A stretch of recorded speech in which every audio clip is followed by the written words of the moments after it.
दोस्तों, देहरादून के child helpline number पर एक फ़ोन आता है। फ़ोन की सूचना मिलते ही टीम IBSBT पहुंच जाती है। वहां पर एक लड़की जो होती है बेहोशी की हालत में मिलती है।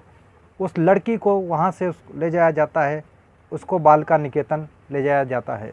वहां पर उसको होश आता है, उसकी काउंसलिंग कराई जाती है। उसकी काउंसलिंग की जाती है तो बच्ची रो रही होती है। अब वो सारी घटना की जानकारी महिला को रो रो के सुनाती है, बताती है कि किस तरह से उसके साथ में रात के 2 बजे का वक्त होता है। वो उसके साथ में जब बस से सवारियां उतर जाती हैं तो खाली बस के अंदर उसके साथ में 5 लोग होते हैं जो उसके साथ में गैंग रेप करते हैं और वो बेहोश हो जाती है। उस दौरान उसको बस से नीचे फेंक देते हैं और वहाँ से वो लोग भाग जाते हैं। दोस्तों, ये घटना देहरादून की है, जो कि IBSBT के पुलिस चौकी होती है वहीं से थोड़ी दूर पर यह घटना हुई। और बस स्टेशन पे जो है पुलिस की आवाजाही हो गया या यात्रियों की आवाजाही हो गई, बहुत शोर शराबा रहता है, लेकिन किसी ने भी उसकी चीख पुकार नहीं सुनी और उसके साथ में हैवानियत होती रही।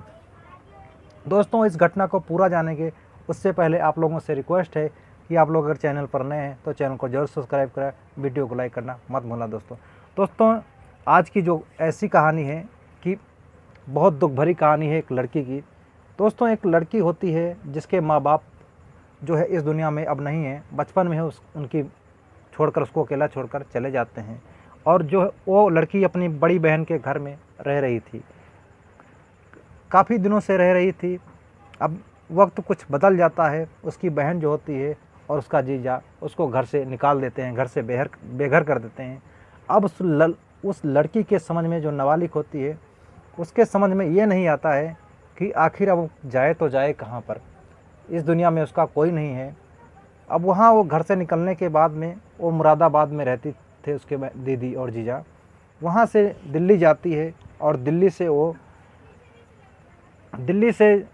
मुरादाबाद से दिल्ली जाती है और दिल्ली से वो देहरादून के लिए बस पकड़ती है। वहाँ पहुँच जाती है। रात के करीब 2 बज रहे होते हैं। 2 बजे जब यात्रियों की बस खाली हो जाती है और उसके साथ में 5 लोग होते हैं जो गैंग रेप करते हैं और फिर उसको वहाँ से फेंक कर चले जाते हैं। उसको कोई होश हवास नहीं रहता है। अब वो लड़की जो है वो मूल रूप से पंजाब की रहने वाली होती है, लेकिन वो वहाँ देहरादून कब और कैसे पहुँच गई, क्योंकि उसको जिस हालत में उसको घर से बेघर किया गया था उसके समझ में कुछ नहीं आ रहा था वो आखिर देहरादून क्यों गई।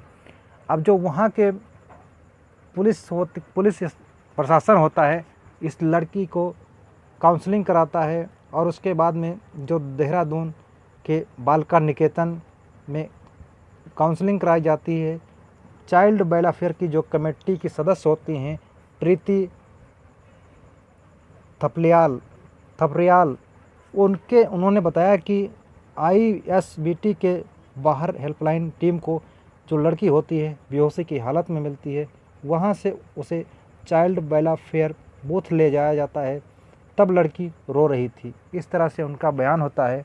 और जो वहाँ के पुलिस SP होते हैं वो खुद वहाँ पे जाते हैं IBS पुलिस चौकी पर, वहाँ पे पूछताछ करते हैं और उसकी जायज़ा लेते हैं और वहाँ पे लगे जितने भी CCTV कैमरे होते हैं वहाँ से खंगालना शुरू कर दिया जाता है। वो टीम बनाते हैं और जब वहाँ बस स्टैंड पे जो रोडवेज के कर्मचारी होते हैं कैश अपना वहाँ पर जमा करा रहे थे, लाइन लगी थी, तभी से वहाँ से कुछ लोगों को पुलिस जो है पूछताछ के लिए वहाँ IBSBT के पुलिस चौकी ले जाती है, वहाँ उनसे पूछताछ करती है।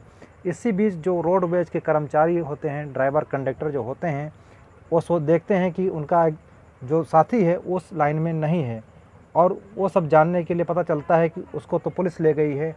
और वहाँ जाकर उस चौकी पर काफ़ी सारी मात्रा में ड्राइवर और कंडक्टर वहाँ पहुँच जाते हैं। बड़ी संख्या में भीड़ लग जाती है और जब वहाँ उनको पता चलता है कि उस एक लाल रंग की बस होती है, उसके अंदर एक नाबालिग लड़की के साथ में गैंग रेप होता है। इतनी घटना को सुनकर वहाँ के जो रोडवेज के कर्मचारी होते हैं वो दंग रह जाते हैं। वो अपनी सोचने पर मजबूर सोचते हैं कि आज तक ऐसी घटना यहाँ पर नहीं सुनने को मिली, जिस तरह से हैवानियत की गई बस के अंदर। तो बड़े शर्म की बात है दोस्तों कि वहाँ पर जो बगल में ही पुलिस चौकी होती है थोड़ा ही दूर पर, और उसके किसी को कोई भनक तक नहीं लगती है। अब वहाँ पे सवाल होता है कि उस टाइम सुरक्षा कर्मचारी कहाँ थे, जो बस स्टैंड पे सुरक्षा कर्मी होते हैं, वो उनका गश्त लगता रहता है, वो आखिर उस वक्त कहाँ थे, वो भी सवालों के घेरे में हैं। तो दोस्तों, जहाँ भी रहें सुरक्षित रहें और सावधान रहें, सावधानी में ही सुरक्षा है। लेकिन दोस्तों, जब वक्त बुरा होता है, अब इस लड़की का वक्त बुरा आया था, क्योंकि अगर वक्त नहीं बुरा आता तो इसके दीदी और जीजा ने घर से क्यों निकाला। अब उनसे भी पुलिस पूछताछ करेगी, आखिर उसको बेघर क्यों कर दिया।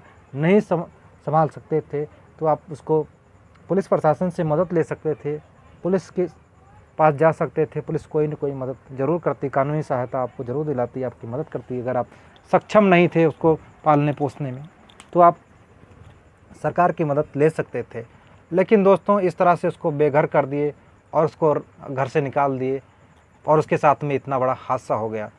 तो दोस्तों, घटनाक्रम को सुनाने का उद्देश्य किसी को भावनाओं को ठेस पहुंचाना नहीं, किसी को आहत करना नहीं, बल्कि समाज में रही घटनाओं के प्रति आप लोगों को जागरूक करना है कि आप लोग कहीं भी जाएं तो ज़रा संभल कर रहें, क्योंकि ज़माना बहुत ज़्यादा बदल गया दोस्तों। कब किस पर कितनी बड़ी मुसीबत आ जाए किसी को नहीं पता है, क्योंकि आजकल कहीं भी सुरक्षा नहीं है। अस्पताल हो, घर हो, मेडिकल बाहर हो, रेलवे स्टेशन हो, बस अड्डा हो, चलती बस हो।